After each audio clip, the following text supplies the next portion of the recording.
Welcome, everybody, to the Making Awesome podcast. We're going to do an early edition this week. This is episode 163, and we're going to be talking all about patents and why they matter and how companies are often using them for bad and not always for good. Certainly, they are looking at the broad spectrum of patenting, not looking at how it is affecting others around them. This was sparked by Stratasys releasing the brand new F3300, their latest and greatest 3D printer that utilizes FDM technology. Now, you might say, Grant, I've got an FDM printer at home. Yep, you do. Stratasys makes them too. And in fact, Stratasys has the copyright and trademark around the name FDM. Whereas consumer printers have traditionally used FFF rather than FDM because, lawyers. Anyways, that machine has over 30 patents associated with it. And for the average consumer in 3D printing, that's not a benefit. I mean, unless you're Stratasys, then you're also not the average consumer.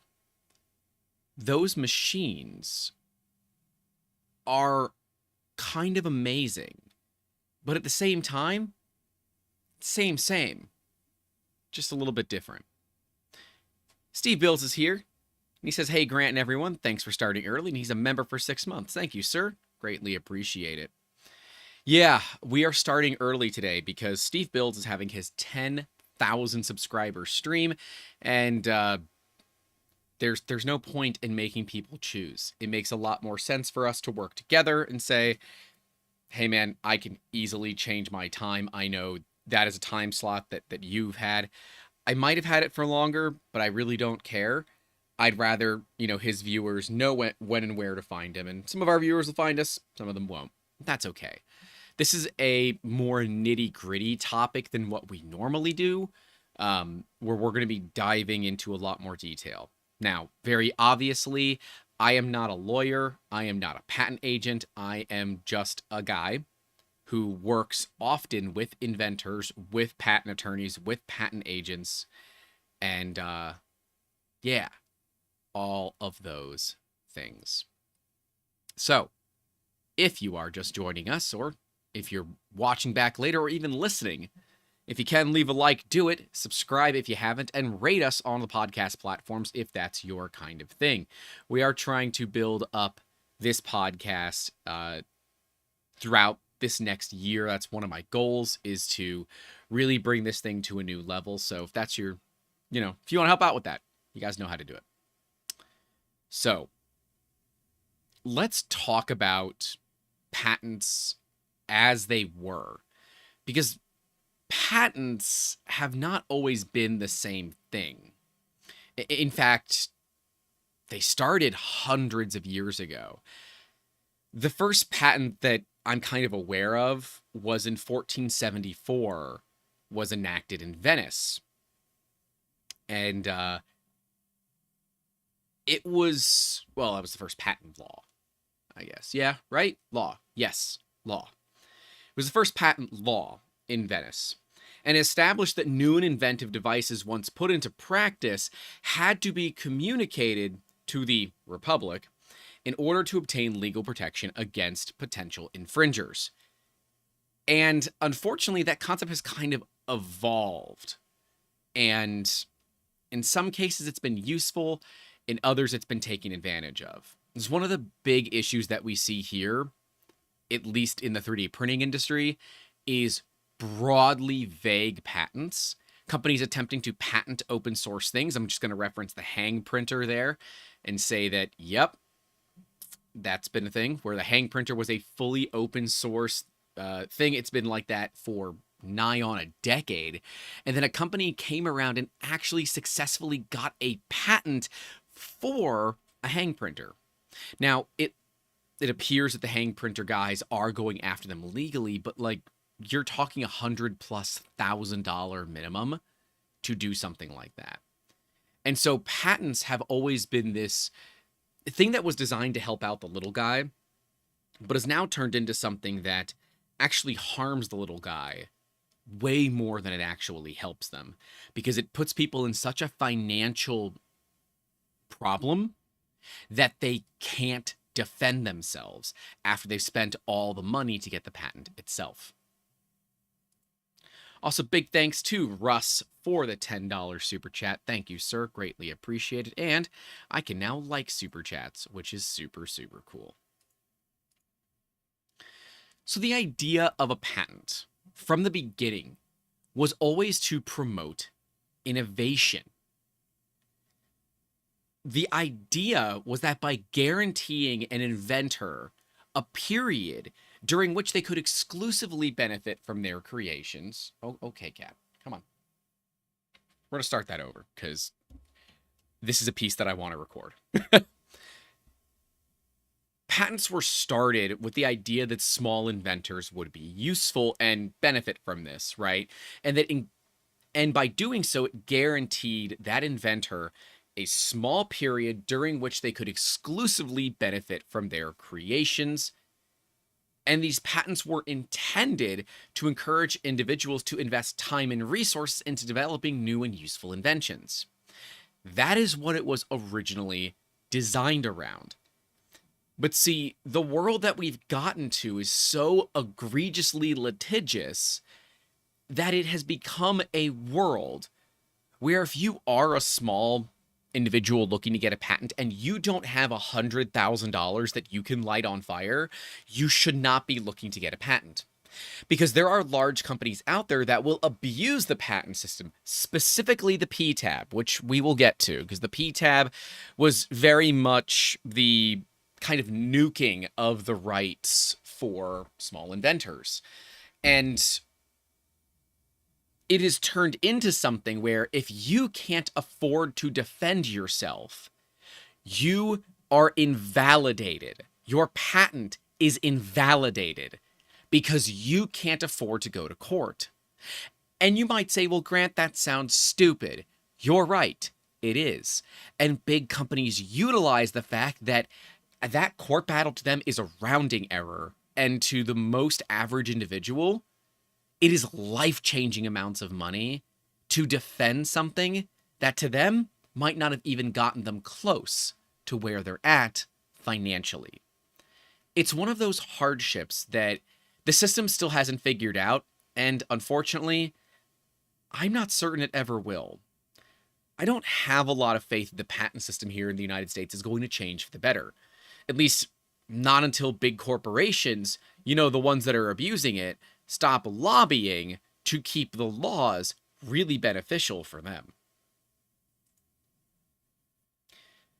But part of a patent is the fact that it requires disclosure. And we talk to inventors about this all the time. When you file a patent, you are effectively giving somebody who wants to copy you the absolute ease of use to copy you. Patents require you to talk about it. There are 3 types of patents here in the United States. You have your design patent, your your design patent, your utility patent, and a plant patent. For these use cases, a plant patent is not useful because it is literally for plants. Design and utility are the 2 big ones that we see often, at least surrounding the 3D printing industry. And unfortunately, the 3D printing industry is mostly set and has tons of ability to just give the middle finger to design patents, because you must have 3 things to have a patent. It must be novel, unique, and non-obvious. Those are the 3 things that the U.S. Patent and Trademark Office looks at when they are going for the approval or disapproval of a patent. That is part of the problem, because it doesn't take much to make something novel and unique compared to a competitor. And 3D printing, a technology that is designed literally around giving the middle finger to patents, kind of is a cheat code, but not in the right ways. See, the idea of the knowledge sharing is that it aimed to enrich the public domain of knowledge, allowing others to learn from the invention and, after the patent expired, to use and build upon it. originally, patents were not exactly something that lasted very long. Right now, they can last upwards of 27 years if they're properly maintained. And that's why you see some of the key patents expiring in the 3D printing industry, because a lot of them were patented in the 80s and 90s. And as someone that was born in 1990, I am currently 33 years old, these patents are starting to expire, and we're seeing technology that comes out and is pretty amazing. The big one for stratasys that is kind of kept the industry at bay for a while is their heated chamber patent, where the motors are on the outside of the chamber. You might say, Grant, why do I care about that? You should, because motors on the outside of the chamber means you can get your chamber way hotter than if the motors were on the inside of the chamber. Because, of course, magnets, even electromagnets, don't like heat. And if you go above 85 to 90 C, the actual effectiveness of the magnet starts to break down, and these motors stop functioning. In fact, high-temp printers often have to liquid cool their stepper motors or their servo motors to keep them from getting destroyed. It's kind of a fun problem. And I say fun because it's the way around the patent, is to cool the motors and keep them inside, because the patent explicitly talks about motors on the outside. But see, a problem that we come into is that the USPTO and the PTAB, even though they have rules against broadly vague patents, they pretty much want you to be as functionally vague as possible, because that means you get the widest spectrum of control and security for the patent itself. We tell inventors all the time, if you are trying to build a product, you are going to be very specific about it. Your patent needs to be the exact opposite. You want the broadest based patent that you can obtain because it gives you the most ability for protection, and it also gives you the best possibility of a sale should you want to sell the patent or sell the company, sell the idea later on down the line. But see, being broad and vague is very beneficial to those that have the money to maintain a broad and vague patent. But the average inventor can't go to court. They don't have that kind of money. That's kind of a problem. You got to be careful there. And as Lifehold Strategic says, that InventRight TV has great information on the subject and a bunch of resources for inventors. Be careful. These companies that are specifically tailored to inventors are often part of the problem. They recognize that the average inventor is likely not going to succeed on their first patent, so that they have to get their money fast. They charge a lot of money for the services that they provide, and often they're not doing anything more than what you could get by just going to a patent attorney yourself. While there is some benefit of having a closed ecosystem and a company that can help you, if that is their only target market, I would question why. Because they're financially motivated, as all companies are. But why are they financially motivated? Why target inventors? Just something to think about. I'm not casting shade specifically upon InventRight TV. I'm casting shade upon the companies that prey on vulnerable inventors that take their money and don't actually help them do something. And while, yes, companies will give out free information. Hi, I am a company giving out free information. They are doing that as a marketing strategy. Hi, I am also doing this as a marketing strategy. To obtain business. Because if you find their videos trustworthy, you are more likely to take a risk with them where you wouldn't with one of their competitors. Hi, that's very much my business model as well. The difference is, we don't explicitly only cater to inventors. It is something that I'm very passionate about, and in fact, I was just re-elected for the board of the Tampa Bay Inventors Council. I have never applied for this board position. I am a continued write-in. They really want me on this board. But it is just something to keep in mind. If a company explicitly tailors themselves to inventors, look at their reviews. We talked about reviews last week, so it's something to take a look at. But also, kind of say why. Always ask yourself why. Because the why is really, really important, and often more important than the how. See, anybody can take you across this finish line. Anybody can get you to this patent stage. But part of it is having that relationship with a company, with a person, with whomever, that makes you feel comfortable as an individual and, well, kind of less crappy about the whole situation. Because let me promise you, it is going to be incredibly expensive, way more than you might want to spend. But it kind of has to be, because there's a lot of risk that everybody is taking. Part of the initial goal with patents was also to push economic growth. If you can give an inventor a monopoly, yes, a legal monopoly for X amount of time to sell their product unobstructed by competition, then yes, that theoretically should produce economic growth. But see, the problem is, if you allow others to attempt to invalidate this patent, it now forces people to not sell something, or forces them to be more conservative, where before they would really go after it. The PTAB has caused this problem, and it's not good. And see, traditionally, you would think that a patent would protect inventors, right? It was used to protect the rights of inventors against unauthorized use of copywriting or trademarking or anything, right? A patent was all-encompassing. Eventually, it was slowly tailored away from that, but it effectively gave you that protection. And while it does still give you that protection, you must also be able to litigate it if somebody does copy you. And it is your responsibility to find the copiers. It is not somebody else's. And if you don't find people that are copying you, and they copy you for long enough time, they can actually sue you to invalidate your patent under the guise that you did not do your job in protecting your patent, and therefore it is invalidated. And that is kind of crappy. It's kind of crappy. And as Filament Stories says, Tan Stoffel, there ain't no such thing as a free lunch. Although, I like the Tin Stoffel, and I don't like that there ain't. I think there isn't such thing as a free lunch.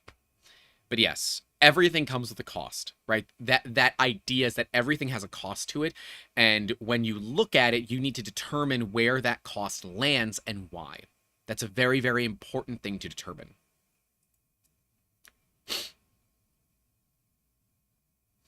As Rex is joking, 3 to 4 mounting points. Yeah, there's a slice patent that has something very vague like that in it, and they've used it in litigation. But see, here's the problem. They're legally obligated to do it. If they don't, it can invalidate their patent. The system is really screwy, and it is because of the PTAB, and we're going to get into what the PTAB is. It is the Patent Trial and Appeals Board. Let's talk about why they've kind of completely screwed the average everyday inventor.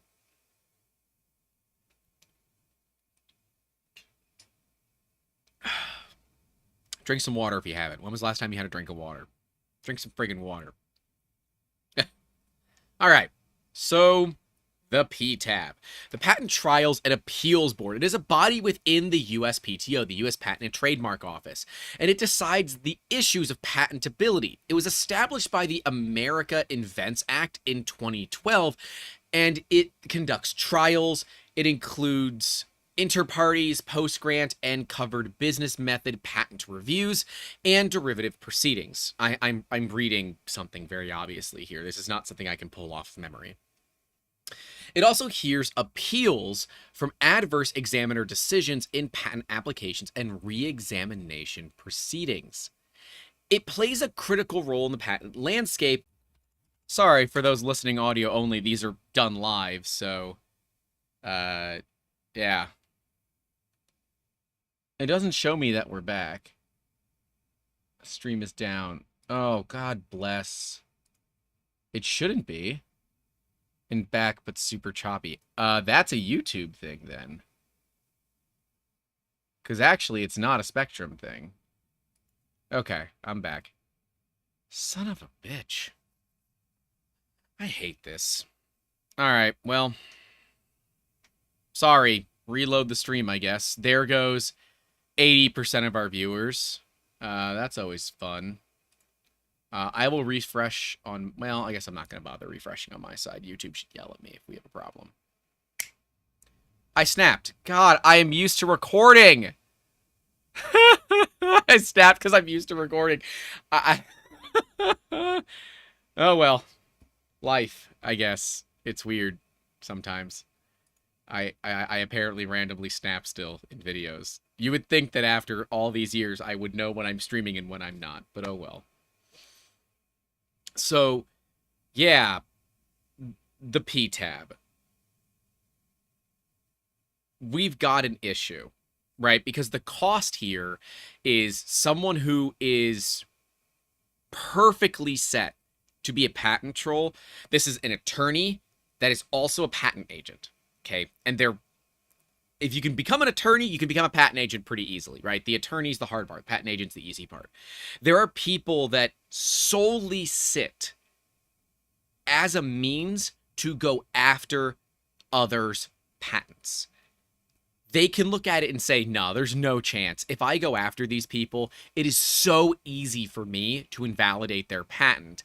And then the inventor who spent all of this money getting that shiny gold foil piece of paper only has the shiny gold foil piece of paper and none of the protections that come with it. Because, yeah, if you can't afford to defend your patent, it is by its own nature invalidated, which is a bit of a problem. We don't want to see that happen. But see, for small businesses and individual inventors, this financial burden in defending it in a PTAB trial can be substantial, potentially deterring them from pursuing or maintaining patents. And if you don't pursue or maintain a patent, then the idea of it doesn't matter anymore. It just doesn't matter anymore. It functionally evaporates. And at that point, there isn't a point anymore to inventing. We don't want to see that happen. But the PTAB has made it so easy for anybody to challenge a patent that it has become such a widely known problem that the PTAB has gotten a terrible rep in the inventing world. And anyone that is looking to start their own system. Uh-oh. Cat's on the keyboard. We okay? All right. I think we're okay. You're not allowed on my keyboard, kitty. You should know this by now. Andreas Grundler, I think that's right, with the €3. Thank you very much. Greatly appreciate it. And as Jesse Northcutt says, oh, hey, Jesse, of course you're here. Says the PTAB invalidates 80% plus of the patents brought before them. Jesse, if you want to tell people who you are, you're welcome to. I was going to tell people who you were, but I'm like, that's kind of... No, I don't want to give that information if that's not something you want to share. But Jesse is technically a client. So I don't want to tell too much information. Anyways, there's some complexity and legal expertise required to defend the PTAB and go kind of fight the PTAB. And because of this, you as an individual cannot go up against the PTAB on your own. I mean, you can do whatever the hell you want, but you'd be kind of stupid if you tried. You don't want to go into a gunfight holding a rock, okay? Especially a small one. You want to be going there with the right weaponry to defend yourself. And going into a PTAB litigation without a lawyer because you can't afford a lawyer is pretty much the worst decision that you can make. But see, most inventors don't understand this, and larger corporations heavily take advantage of it. See, these new patent seekers don't know this. They don't do their research, and it's companies like these invent help companies out there that don't tell you these things. They tell you, you need to get a patent, you need to get a patent, you need to get a patent, you need to get a patent because a patent is what protects you. And often we deal with inventors that are so dead set on getting a patent that they don't realize the financial burden that the patent is going to bring on them. And in getting the patent, they run out of money to actually get the idea.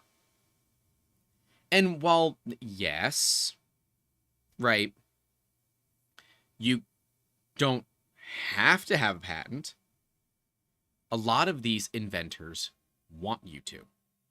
Because, well, they see the patent as that iron dome for their idea, when, quite frankly, it's the exact opposite. If anything, all a patent does is it gives competition a one-up, because you now have to publicly disclose your product, how it works, and why. That's why we see this entire market of Chinese clones that exist, the geometric company that we will not mention it, any mention of them will be deleted from the chat, that clones everybody. The reason they're able to get to market so fast is they watch the patents. They watch when the patents are filed. Because it can take years for a patent to be granted. It must go to filing. And in that few years, while there is a quasi-protection because it is in patent pending state, it is nowhere near as strong as once you have the actual patent disclosed. But see, you must make that disclosure initially, which gives companies that want to do nothing but copy the upper hand. There's an entire documentary on this. It's called Invalidated. It's the story of Josh Malone as he goes up against Telebrands, the As Seen on TV company. Yes, there is a company that is behind As Seen on TV. It's called Telebrands. The device, Zuru bunches of balloons, where you hook up this thing to your water hose and it makes like 60 water balloons and it ties them off and everything for you. It's all done. That was Josh Malone's invention. Telebrands knocked it off. Josh went to court to fight them and spent millions of dollars and years of his life defending this piece of paper. For the PTAB, was it Pete? I don't know if it was PTAB, but only to be ruled that while he was in the right, keeping Telebrands from making this product would cause undue financial burden to their company, and therefore still allowing Telebrands to produce the competing product. However, they must pay a royalty to Josh and his company. Which, I don't know about you, would rightfully chap my ass and say, wait, you're supposed to defend inventors, not hold them over a barrel for millions of dollars, and then when you win, not actually hurt the person who lost. See, when big companies win, small individuals have to disappear. There's nothing that they can do to defend themselves. But when small guys win, the big companies, because they know how to lobby, are able to get away with effectively murder. We don't like that kind of thing around here. And while Ohioan, sure, Ohioan, 29, says patents are stupid, I think the way that patents are used is stupid.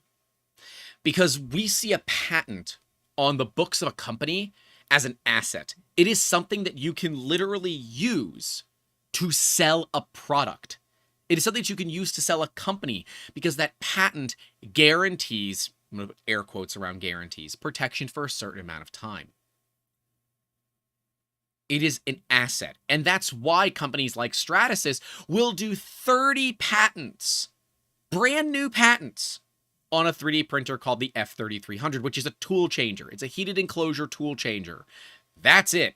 There's not much to it. It is a Prusa XL with a heated enclosure. There's not much more to it. See, we run into this issue where it is gone away from helping the small guy to really only benefiting the big guy. And that's where these problems, and where the PTAB effectively refuses to support small inventors, because guess what? They don't have to.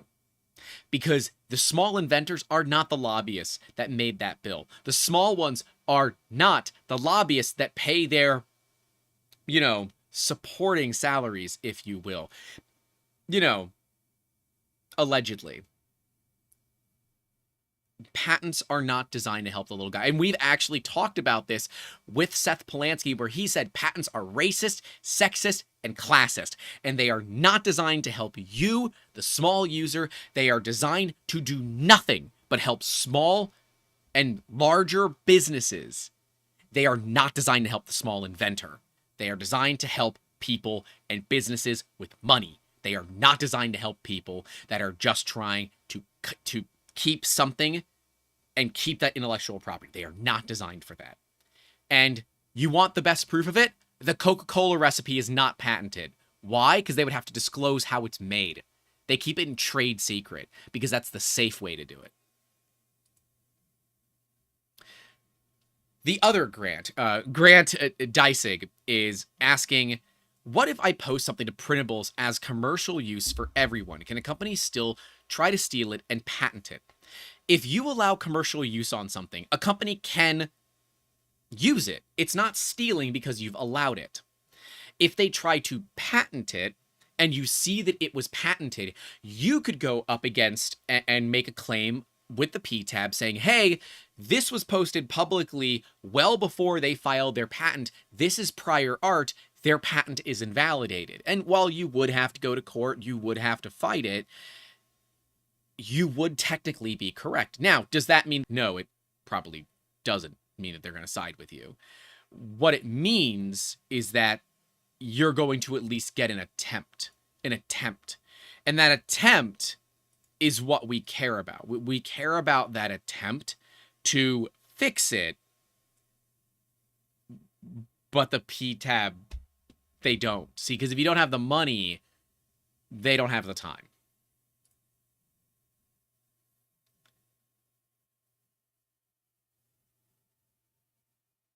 See, the problem the PTAB is also brought is that there's this huge layer of uncertainty. Because even if you go through the process of being granted a patent, anybody, literally anybody, can challenge and potentially invalidate your patent. And if you just spent 20 grand, and yes, it costs on average $20,000 to get a patent. If you just spent 20 grand to have someone say, no, no, no, nope. And when you realize that the PTAB confirms less than 80%, or confirms less than 20% of the cases that are brought to it, like they enforce less than 20%, we run into a problem where the PTAB has become a firing squad for inventors.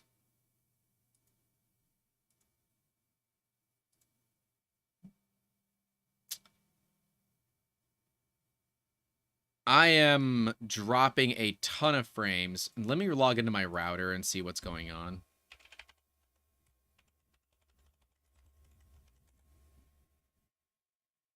I'm just making sure that we're not using... Nope, we're not. We're not using it.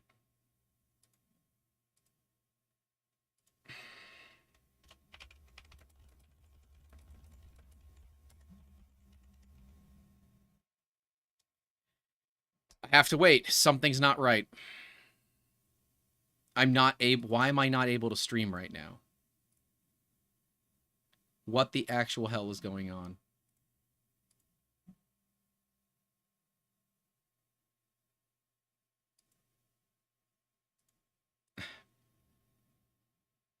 I have no clue.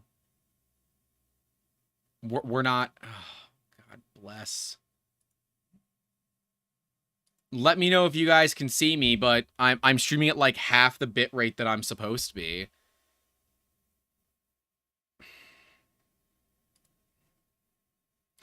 I don't think we're going to be streaming anymore, guys. This is such a problem. I know the stream is hiccuping. Please stop commenting and telling me that it is. It's just going to upset me. It's fine. I will save the screenshots and send it to my Spectrum rep because once again, it's a problem. Oh my God. I hate not having symmetrical internet. 50% of our frames have dropped. 50%. I'm sorry. And there's nothing that I can do, guys. I'm sorry. I get that the stream is going to have problems, but there's nothing that I can do to stop that. This is the life that I live, of living in the middle of nowhere. And unfortunately, it ruins my experience too. Because now I have been considering it for a while, but this might be the last live stream that we do for the podcast. Because every time I try, it always destroys. And I'm just trying to run a business here, and I'm trying to help people. And I can't do that if YouTube continually destroys the stuff that we're doing. It's not fun, and I don't like it. But we are considering. And Kenneth says, get Starlink. Well, I'm not going to spend $500 on the hardware and $150 a month for a failover. That's not how this works. If you are having issues with the stream, please reload. But I'm moving on. And I'm going to move away from the comments for right now because I need to focus on the topics. This is literally part of why I want to move away from live streams. And because I get tangented when I see that we have a problem with the stream. And because the entire chat is doing nothing but talking about the problem, and I'm trying to not only pay attention to what I'm saying, but what you guys are saying, we have a problem. So, yeah. If you are experiencing stream issues, just refresh. It is not on me. It is on Spectrum. It is on YouTube. It is them. And Kenneth saying says Starlink is $200 hardware here in Canada, $100 per month. It is $150 a month and $500 for the hardware here in Florida. That's what it costs, and I'm not going to spend that kind of money because look at it from a business perspective. We are not getting $150+ a month from streaming. We're not. In fact, I lose money from streaming, and why would I go spend all that extra money when I'm already losing money? If we could see that there was a reason for the stream to get better, if we could see that there was, that buying this would make everything better, we would. But it won't. And there's nothing I can do about it. So, yeah. All right, let me take one more screenshot, and then I'm going to keep going. Because I need to get through this.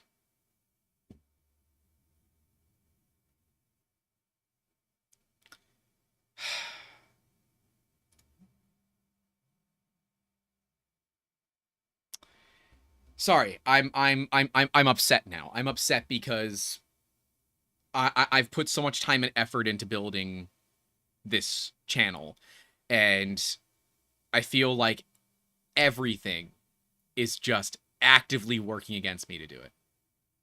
It's very frustrating when you're trying to share your knowledge with people and at the same time make a couple of bucks. And it is not your fault, but everything around you is failing. It's a real problem, and it doesn't make me feel good. Maybe I just have to stop paying attention to chat. I don't know. PC Evangelist is asking, is there any news on the slice engineering patent? Surely it is invalid seeing how many DIY hot ends came before it. I don't know. That's not my business. It's not what I do. You would need to talk to Slice about it. You have to remember that companies like Slice, E3D is patenting things now too. So don't just take your pitchforks to Slice Engineering. Okay. Everybody is starting to patent now. And the reason they're starting to patent is because that there are companies that solely exist to copy. And so what do they have to do? They have to patent things. so that they can keep these copycats from selling in their major markets. That's why E3D has patents in the UK, European Union, and in the United States. I believe they tried to get patents in China, but it wasn't worth the effort. And I know Slice did something similar, because there are quite a few hot ends from these nondescript clone manufacturers that are obviously are obviously valid, excuse me, are obviously violating patents, and you can't buy them in the United States. You can't ship them to the United States because they are not legal in the United States because of how patents work. As for Slice particularly, you see Slice's very vague patent and you think, get your pitchforks, it's time to get angry. I look at Slice's very vague patent and say, this is what the system has done. Slice does patents like this because it is what the system allows them to. And as a private business that wants the asset on their books, why would they not try to get the most vague patent that they can? Look at the E3D patents. They're really vague. Look at the patents that all these companies have put out there, like the stratasys patents. They're all deliberately vague, so they cover a wide range. So don't be mad at Slice Engineering. Be mad at the USPTO. Be mad at the PTAB. Be mad at the systems that have allowed these patents to exist, rather than immediately invalidating them by being too vague. Because a lot of them are too openly broad and vague, which is a reason to invalidate a patent. But see, the system has slowly pushed that line of what is considered what is considered broad and vague, to be something that is so egregiously broad and vague that it doesn't work. The average person that wants to invent something looks at it from a very basic perspective, not from the perspective of someone that's been doing it for 50 years. Without patents these days, your ideas are pretty much guaranteed to be stolen. And that's why we don't recommend people don't get patents. Why? Because if your ideas are going to get stolen anyways, you might as well make it hard for them to do it. It's just real. It's just real. PC Evangelist follows up and says, patents are fine. It's shady patents that hurt the community more and turns the community against those companies. That's what I'm worried about. And I totally agree there. John Coyne, maybe it's Coyne. John is asking if I can recommend a patent attorney. We have a few that we work with, and if that is something that you're looking to do, please reach out to us. You can email us, go to our website, 3dmusketeers.com, and fill out the form, and I'm happy to get you in contact. But we have a few patent attorneys that we work with, and that's mainly because they fit into different demographics, right? We have a couple of rock star female patent attorneys, so if you are a female inventor and want to work with a female attorney, we offer that. We have the New York jerkbag, or looks like the New York jerkbag, but isn't. He's actually been on this podcast, Brent Britton. He's awesome. He's expensive, but he knows what he's doing. We have the people that will show you how to do everything yourself and then just be the patent agent. Those are ones that don't charge as much money, but they're also very slow at the end of the day because you are the one doing most of the work, not them. And sure, if you do all the work yourself, the only thing you can't do is you can't be your own patent agent unless you have the qualifications. You, generally speaking, need to have a patent agent. Expect that to cost $4,000 to $5,000. Why? Because capitalism says it can. That's why. They have expenses too, obviously. And yeah, so we have an umbrella of attorneys that we work with. And as I find more patent attorneys that we like, we add them to our list. And what we do is we have them all kind of pinned as who they are, what their business is about, what my experiences with them have been. And so we provide that to our clients that are ready to go into the patenting phase if they decide that they want to do that. And then they work with the attorneys directly. We don't take a cut from it. That's not the business that we run here. We want people to feel comfortable in working with others. So, yeah. Okay, and it is pronounced coin. Okay. And as Jacob Lord says, Jacob owns a 3D printing company. says, hell, even as a small company whose goal is to help the community, I have been forced to patent some concepts. Otherwise, my company will just disappear to copycats. Bingo. Bingo. And if you guys don't know who Jacob is, it's Construct 3D. They're pretty awesome. It's Jacob and his mom, and they're so awesome. I love their company, and I am so excited to get to talk with them at Smurf. I'm so excited. They're one of the companies that has kind of filled that this is what an actual startup looks like. This is what actually bootstrapping looks like. This is what actually doing it right looks like, in my opinion. So the GP says, I did get fed up in working in the pharma world. They would patent everything regardless if they intend to use it. It just cripples the market as you're always trying to work around the patents. And the pharma industry is one of the biggest problem children for this market, right? They patent everything. And these patents can allow them to charge whatever they want. Whatever they want. And these are often medicines and drugs that will save people's lives. So they are putting a price on your life. Look at the EpiPen. Look at the price of insulin. I mean, now it's finally going down, but insulin used to be over $1,000 a month for a type 1 diabetic. So you want to survive? It's $1,000 a month for life-saving medicine that is made for less than a nickel. That is wrong. That is wrong. And the insurance companies are completely complicit in this too. They enable this kind of behavior. And like right now, if you are neurodiverse and dealing with ADHD, how's it been going cold turkey on your medicine? It sucks, doesn't it? Because basically every ADHD medicine is impossible to find right now. Why? Because Pharma has just decided it doesn't matter. And because this is the way that we have said it is okay to do business. It is the way that big companies have said, hey, they said it was okay. We're just the ones taking advantage of it. Don't like it? Spend billions of dollars becoming a lobbyist, and then you can fight us. But realize, Big Pharma spends billions, with a B, in just lobbying to make sure that they can maintain these rights. And the problem is, go ahead and try to challenge Big Pharma. Go after the PTAB. Try to challenge Big Pharma. They will run you dry in court so fast, it's not even funny. Heck, a good attorney will tell you not to go after them. Why? Because they know all they're going to do is sit there and run you to death with legal fees. Because they know the game they're playing. They're playing the game of we are big enough that we are untouchable. That is a completely different problem, and that is absolutely an FTC issue. That's a Federal Trade Commission. They deal with monopolies, oligopolies, and that kind of thing. And that is well beyond the scope of this talk. But this is the problem that we have, is that the system has been slowly modified over the years to fundamentally damage and destroy patenting and the value of patenting as a whole from the bottom up. And if we don't do something to fix it, it is only going to erode further, and you as the average individual will lose the ability to do anything.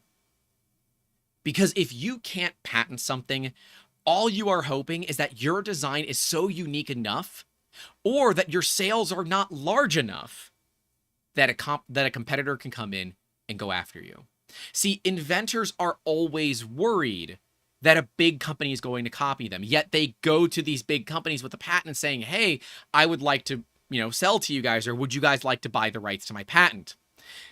This big company's attorneys, they likely have a patent attorney on retainer, is going to look at it and say, all right, how do we get around this? How do we work in between the lines, still be able to copy this schmuck, and be able to completely envelop them and make them disappear?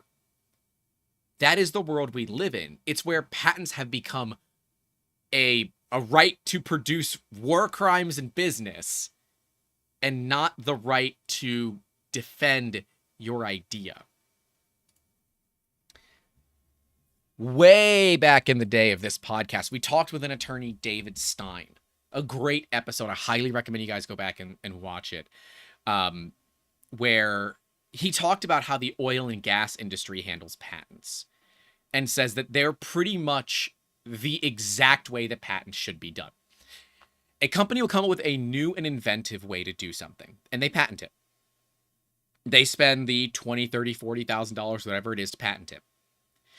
Then what they do is they license it to whomever they want at a incredibly affordable fee. They make a profit, but they license it for pennies on the dollar for what they could license it for, because they realize that bringing the industry up together makes more sense than stifling innovation from the beginning. Remember the rising tide lifts all benchies thing?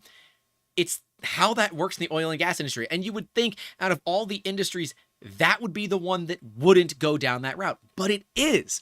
They're one of the ones that do. Because they believe that if they can produce a piece of technology that makes it more efficient to drill for oil, and then the next company can add on to that and make it even more efficient, then they can adopt that further efficiency. That is a win for all parties involved. It's kind of amazing. But they're one of the last few survivors of this that believe that this kind of thing is still acceptable. I don't know, man.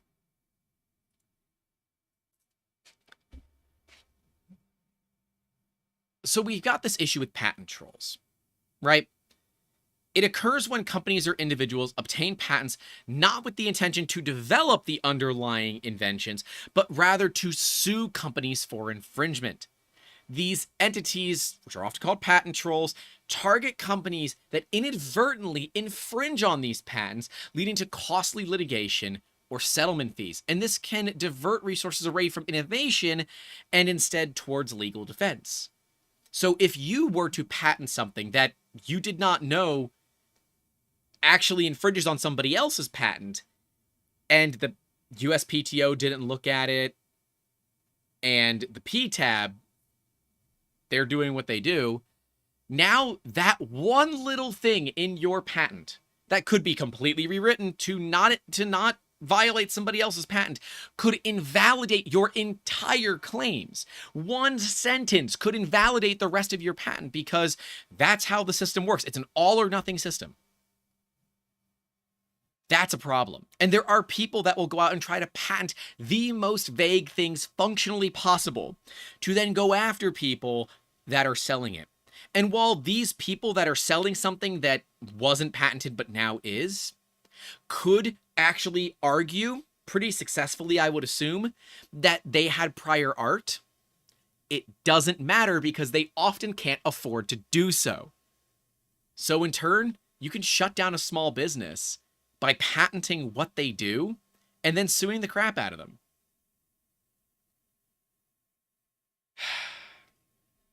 It sucks. Tom says, how bad is it when you have to praise the oil industry? Yeah, I know. The irony is not lost on me there. The GP says, if you are a small company and patent something that a large company then copies, good luck trying to sue them. They will make it so expensive you just can't win without going bankrupt. That's right. Karen451 says, I own a business in oil and gas. Our biggest problem is not the patents, but standards. The US won't accept EU standards. Well, of course they won't, because that would be against capitalism. And boy, howdy, we just love our capitalism here at the expense of our workforce. I hate to say it, but the purest form of capitalism is slavery. And if you disagree with me, look it up. It is. The purest form of capitalism is slavery. And we have a lot of people that work literally to simply survive. With the cost of living going up and companies not making wage adjustments for their workers, it's a problem. We have made wage adjustments for pretty much all of our workers. Ones that do more than 30 hours a week with us have all had wage adjustments. Every single one of them. If you don't work more than 30 hours a week with us, the assumption is you have more than one income source. And if you need a wage adjustment, you can ask for it. But otherwise, everybody else has gotten one. because they need to be paid more as it becomes more expensive. But that's not what capitalism is about. Capitalism would be that I pay everybody minimum wage because that's the legal limit that I'm allowed to pay on the bottom end. And I don't like that. I'm not saying that capitalism in and of itself is evil. I think pretty much every form of government is evil in its purest form. But if we take some from all of them and put them together and say, well, wait a minute, why don't we start caring about the people? Why don't we bring in universal health care? Whether you think it's, what they say, it's socialist, I don't care. I don't want people to die because they can't afford health care. I don't want people to die or take their own lives because we have such a bad system for our mental health care here in the United States. I don't want to look at, I'm going to be in Europe for a couple of weeks. Could I get my back surgery there for cheaper than I could here in the States? Could I get injections in Europe cheaper than I could in the States? I don't want to look that up, but yet I find myself doing it because it is so egregiously expensive for me to get care for an injury that isn't my fault. Welcome to life. You got to play the cards you're dealt, and often those cards aren't great. And sure, you can try to bluff your way to a full house or a win or whatever you want to play. It doesn't always work. Big companies have found that after a certain point, you don't have to bluff anymore because you're so big, nobody can touch you. I don't like that.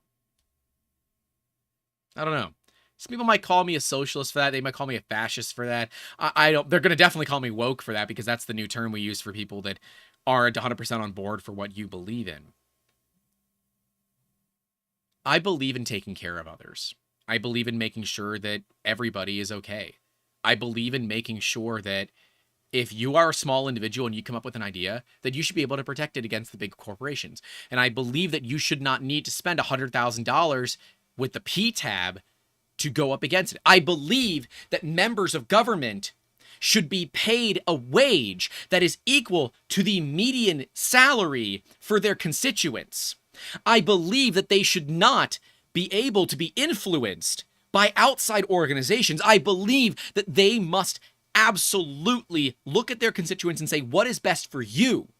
What is best for you, the voters? What is best for these people? Not what is best for me and my pocket and what the big companies that are whispering in my ears and donating millions of dollars to me for campaigning do.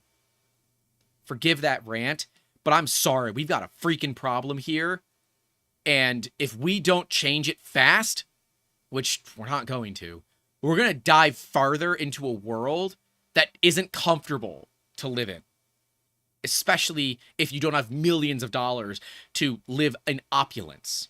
See, remember, the rules only apply to those that can't afford to bend them. And that's a problem. Anyways, I am moving past this. A little while back, someone claimed in court they owned the term NATO strap just to force web shops selling straps to pay a fee. My favorite place had to change their name because of it. Yep, we see that often all the time. And while JDCCC26 says it's all the corruption at the top, as an owner of a business, I think you have to define that a little bit further and say it's at the top of certain companies. I am not corrupt. In fact, I have not taken a dime from my company. Period. I've never taken a dime from 3D Musketeers other than to pay myself back for expenses that I made on a personal card. That's it. I've never taken a salary. So no, it's not corrupt. It's corrupt in some cases, but not in all of them. Joseph Greiner says, go grant Victoria for president. She'd be a great president. Tell you. Jacob Lore says, a $60 parking fee is just a rich person's park anywhere ticket. That's right. That's right. The network guy, hey, how you doing? Says, can I claim I own the term open source bamboo? If you copyright and trademark it, yes, you actually can. Would it be of value to you? I don't know. But see, the fun thing is you can get a copyright for like $350. It's really cheap to get a copyright. Just saying. And a trademark, about $1,500, I think, these days. It might be worth it just for the lulz. Elliot Markley says, I believe we are getting close to needing some sort of UBI just to be able to live. Yeah, UBI is universal basic income, for those that don't know. And, yeah. Yeah. I don't disagree. I believe that we have to be careful with how we handle universal basic income. This kind of will clue into some of my political stances, but whatever, I don't care. I think this is a topic that I want to talk about for just ever so slightly. I believe that universal basic income should exist for those that can work. I believe that it should exist for those who are disabled and can't work, but they must be able to prove that disability. I don't want people who aren't disabled to claim disability and then be able to just sit at home and take a UBI. I want to utilize UBI to address the homelessness problem that we have here all over the world, let alone the United States. I want to utilize universal basic income to assist and help others. Because, yeah, if you can't afford to pay rent and you're not food secure, if you don't have reliable transportation, whether that is city transportation or you have your own vehicle, if you don't have reliable transportation, then how are you expected to be a productive member of society? How are you expected to survive? How are you expected to be a human if you're not functionally able to feel comfortable living? So, yeah. The network guy says, by the way, the bamboo logs hardly show anything. They use logs sent over the internet and have started to request printers connect to the internet to fix issues. Interesting. I'll message you. I want to dig a little more into that. I will send you some logs. I'm very curious to see what my specific logs have. I'm glad it looks like that you've actually cracked it. And if that's the case, there is a bounty. I mean, it's my bounty. I've set the bounty, and I will happily pay that bounty. But yeah, let's talk.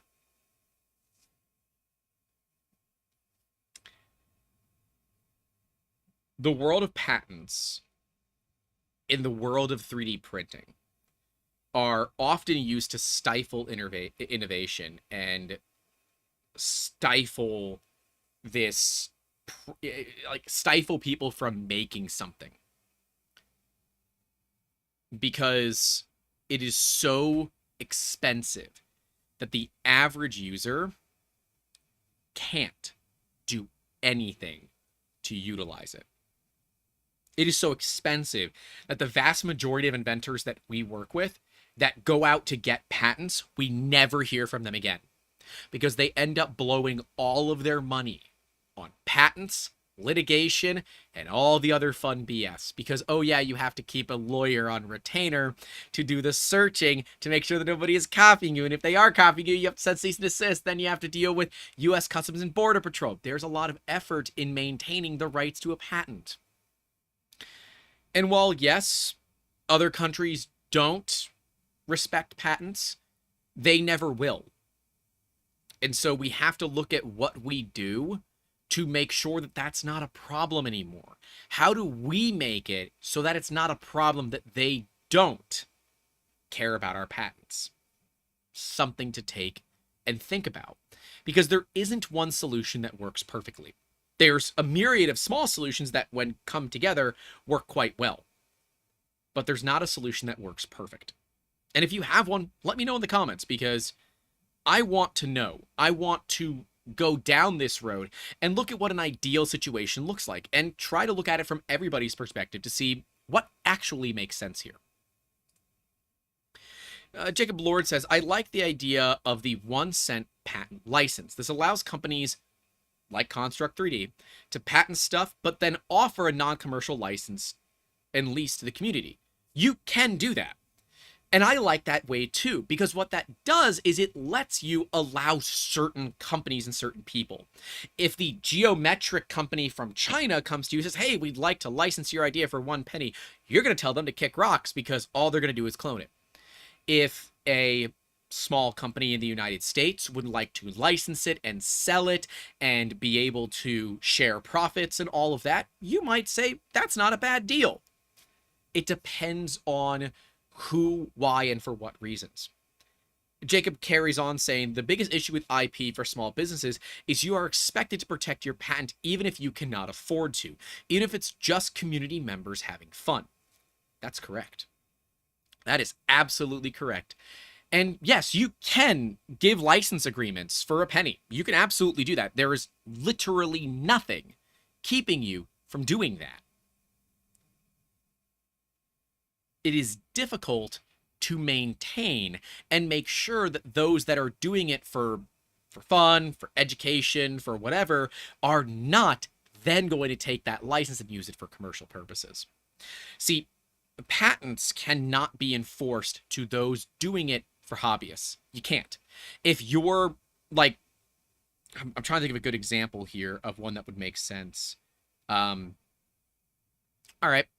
I want to make a part for a trip to Disney. Disney's not even litigious anymore because they're dealing with the lawsuits with the governor here. What's a Nintendo?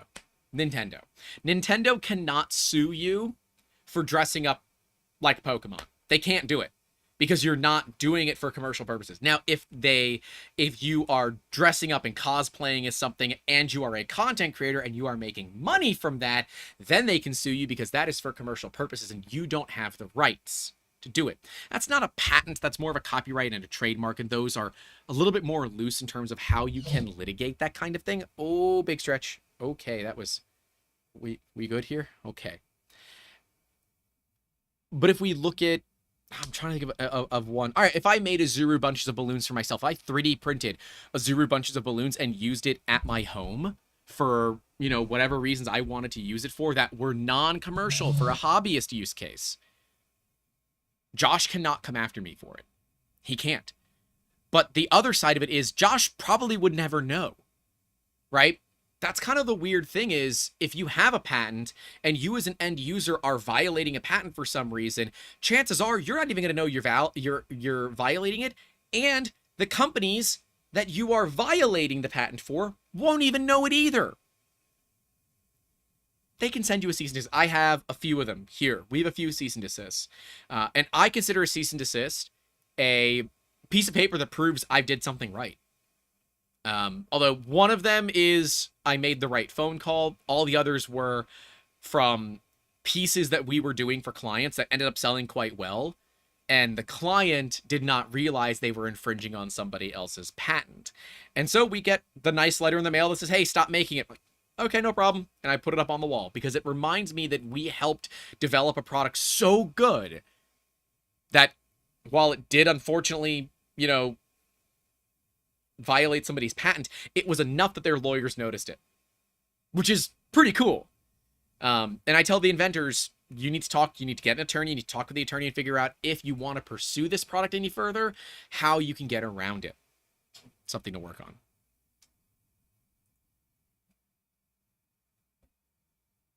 Come on. There we go. Oh, the battery bank behind me just went on battery, and it's... So, the crates right here used to have big batteries in them. Those batteries have since failed. It is on a 7 amp hour pack rather than the 110 amp hour pack that it normally is. And I'm running some prints right now that are pretty... the cheaties in here now. And it's chamber heaters on. I'm like, oh, I don't want it to run out of battery while it's testing itself. Yeah. It's not a fun one. I don't want patents to be what they are. They don't work. They only benefit big companies. And it's why a stratasys can have 30 patents on something. Stratasys can drop $200,000 on 30 patents. Nah, 30 patents, that's probably closer to $500,000. Stratasys can drop $500,000 on 30 patents and not even blink an eye because those machines are going to sell for so much money, it pays for the development cost incredibly fast. Now, while Stratasys does objectively make a decent product, right? I'm sure the F3300 is going to be a beautiful 3D printer that is going to work marvelously well, being closed source and inside of a bubble There's nothing that you can do to stop it. But those patents are absolutely going to be utilized to stifle innovation in this industry. And actually, it's going to also stifle research and development. The fear of inadvertently infringing on those patents will definitely discourage research and development around processes that might get close to touching it. It's particularly relevant in fields like 3D printing, as well as in the medical field, where rapid technological advancements will change the way that things can be done. But see, the big companies that can pay to buy the IP from smaller companies that actually, have a real thing, run into problems where they can stifle anybody they want by writing a big check that tells you to go away. And if you're anything like Brie Pettis, you're going to take that check and be totally fine with it. And don't get me wrong, I don't blame Brie at all. The claims are that MakerBot was bought for roughly $500 million. I think it was $490 million is what stratasys paid for it.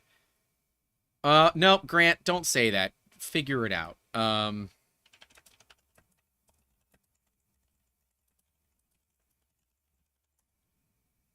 $403 million.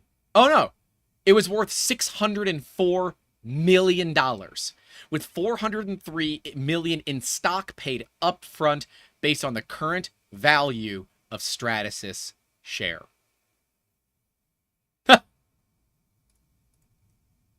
600. I was low at $500 million. It was $604 million. And if you are the owner of MakerBot at the time, way back when it sold, and you got an offer for $500 million to give the middle fingers to every one of your customers, I would fly every one of them in just so I could flip them off personally, because it won't even put a dent in the amount of money that sale would do. I can't blame at all MakerBot, Brie Pettis, or any of them for making that move. I would make the same move, and I would hedge a bet that every single one of you that are watching, listening, or whatever would make the exact same move. $500 million? $500 million is enough to go and litigate.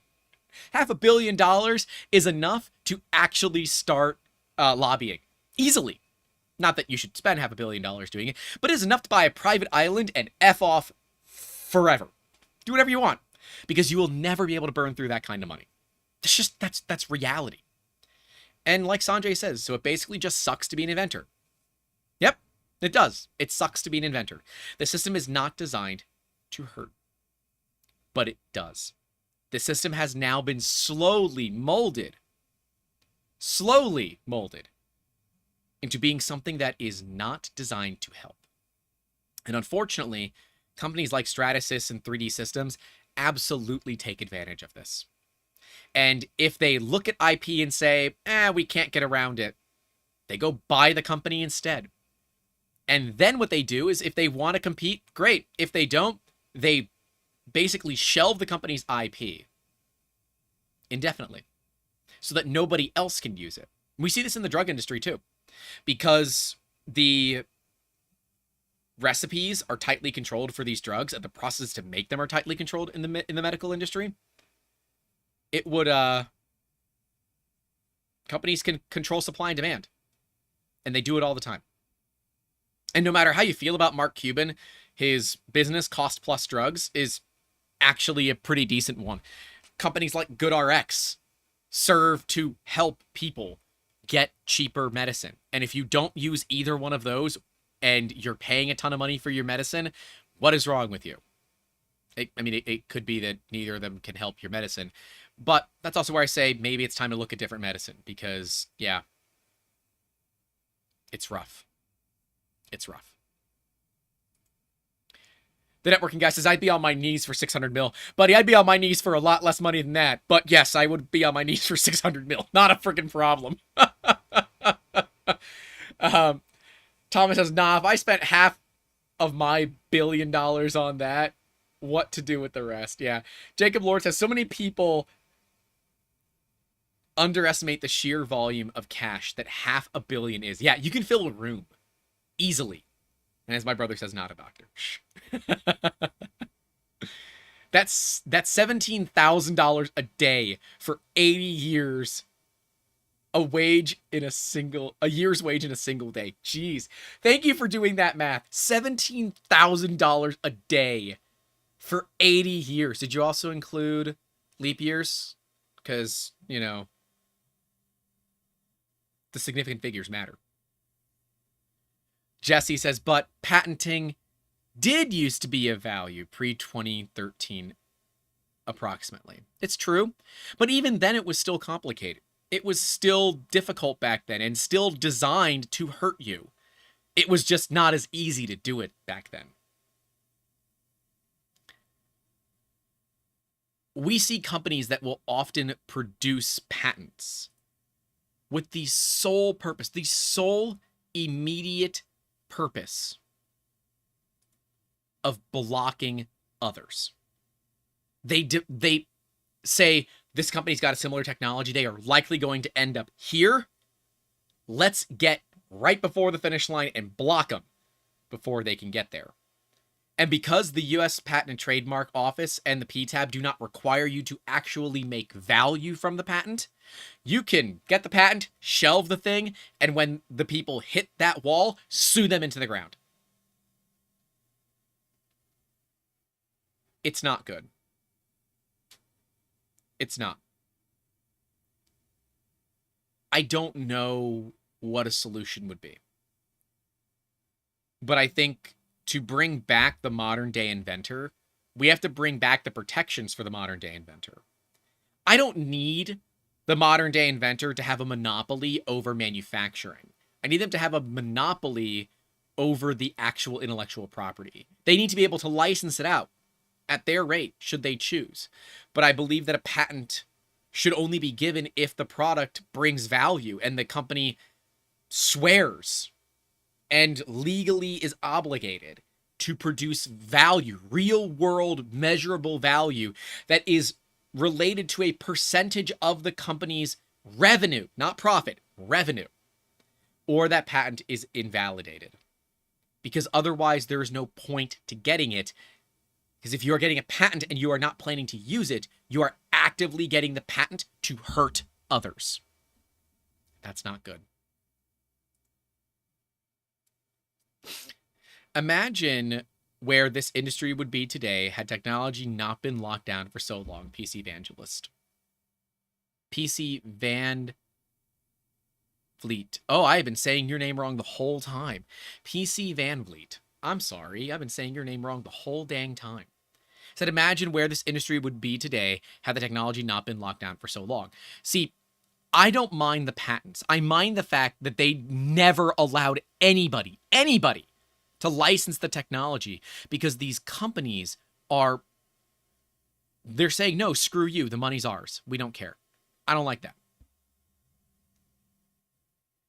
Jacob Lore says there's a trick where you can intentionally turn a blind eye to companies you know are infringing a patent, so you let them gain wealth, then sue them later for more money. Scummy, but that's the game. That is correct. There is a certain amount of time that you must go after someone that is infringing your patent, or they can go after you to invalidate it.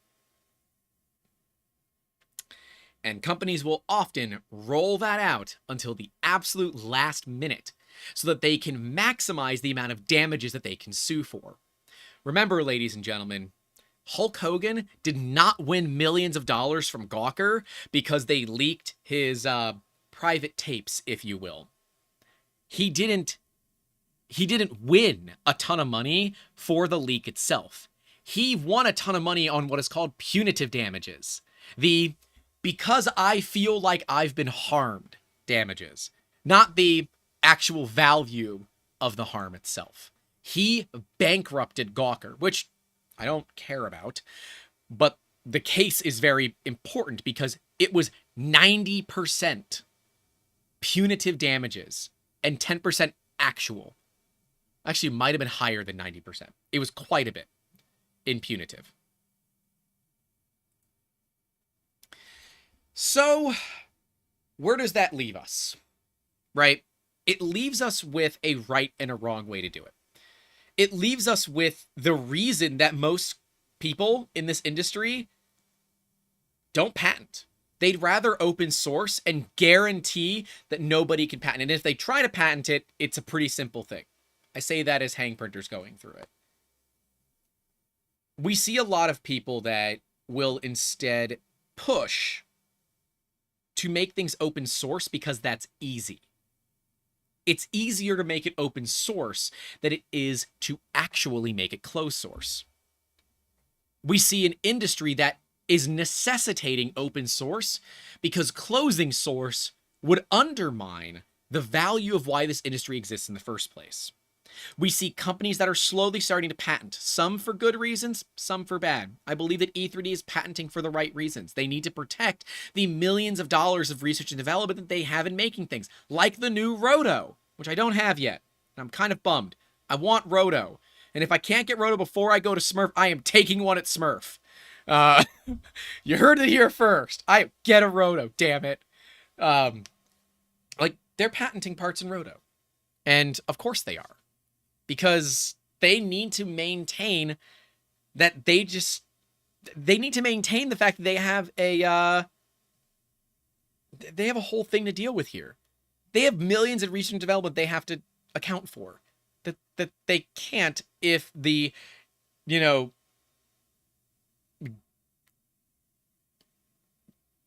company in China, the geometric company in China, there it is. The geometric company in China will just copy it, right? Roto is the newest replacement for Hemera. It's public now. You guys can see it on E3D. It is their brand new extruder, and it is so super cool. So super cool. Mr. Emmondon says, so Grant will be staying in the UK as a guest of the judicial system. I don't know about that. But yes, it is the brand new E3D extruder. It is really, really cool. I have seen it, held it in person, but I don't have one. They are super, super cool, and I think you guys are really going to like it. But they're not cheap. And it would not be all that difficult for a company that is in the business of cloning to clone it, knock it off, and come in at half the price and still make decent money. The difference is E3D wants to make as much as they can locally. They want to support local business. That's what they want to do. They don't want to just outsource to overseas labor and overseas manufacturing. Does that mean you pay extra money? It does. It means you pay extra. But it also means that you get a huge benefit from it by supporting those that support the industry. So,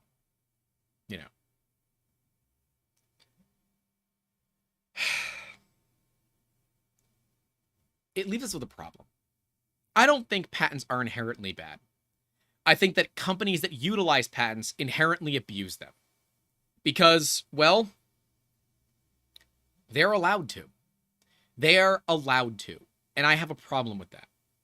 I have a problem with the way that we have enabled corporations to simply take advantage of the little guy because the little guy can't afford to defend themselves. Where it's no longer David versus Goliath where David can win. It's David versus Goliath where what you actually think would happen. Where David gets stomped every single time. How do we fix it is way more complicated. And likely, we can't. So I think it's better, if you want to produce a product, keep it in closed source. Manufacture locally where you can. Hi, company here that can help you with that kind of thing. We work with manufacturing, not just for 3D printing. I was just last week visiting our manufacturing facility in Bradenton, Florida, who we work with, Spectrum Custom Molds and Manufacturing. I love them, and we have a great relationship. I literally walked into their door and said, "Hey, everyone, how you doing?" And walked right into their shop, hung out with the guys for a couple of hours. The industry that we have built here is unfortunately expensive. And if you maintain closed source, you work with companies that respect IP, you work with companies that understand intellectual property, not only just respect it, but they understand it. You can actually build a really good product without a single patent. It's pretty cool. and we can help you with that. Now, I'm not here to tell you what to do with your money, right? You might decide that you want a patent. By all means, go ahead. I don't care. But think twice. Because as we tell inventors, if you can't take $100,000 in cash outside somewhere, cover it in lighter fluid, and light it on fire, like the Joker, you are not ready to get into patenting. You are not ready for patenting. And quite frankly, you're not ready to go to market. And it's why on many talks previously with inventors, with attorneys, they have all said the first-time inventor should never go to market. They should make a product that works. They should prove that it works. They should get a patent pending, get a provisional patent, and utilize that provisional patent as a means to produce a product and leverage the cash that you can get from a license deal to file the full patent. And at that point, then you can start making money. Whether you choose to sell the patent and the product to a large company who will likely abuse the patent, or you choose to license it, there are ways to make money. And if you want to learn more about that, we talked with Ken Johnson, Chun Ung, Lisa Lloyd, and quite a few others that are amazing podcast episodes that I think you guys will really enjoy if you enjoyed this one. But I think we're going to call it here. Done a solid 90 minutes, and I am trying to reduce the time in these because, well, I can get a lot of the information out to you all pretty quick. So, don't forget to subscribe, leave a like, enjoy the rest of your day. In about a half hour, assuming you're watching this live, Steve Builds is going to be going live with his 10,000 subscriber special where he's doing tons of giveaways. And we decided to move our time for this week. And maybe we're going to make this a more permanent thing. I don't know. But for right now, this week, we have moved it so that Steve and I are not competing for viewers. So go head over there. Go check out Steve Build's YouTube channel. If you are not subscribed, go subscribe to him. Subscribe to us if you haven't. But this has been episode 163 of the Making Awesome podcast. Patents in the 3D printing industry, the right and the wrong, and I hope you guys enjoyed it. Stay safe out there. Don't forget to call your loved ones. And as always, keep making awesome. Have a good one.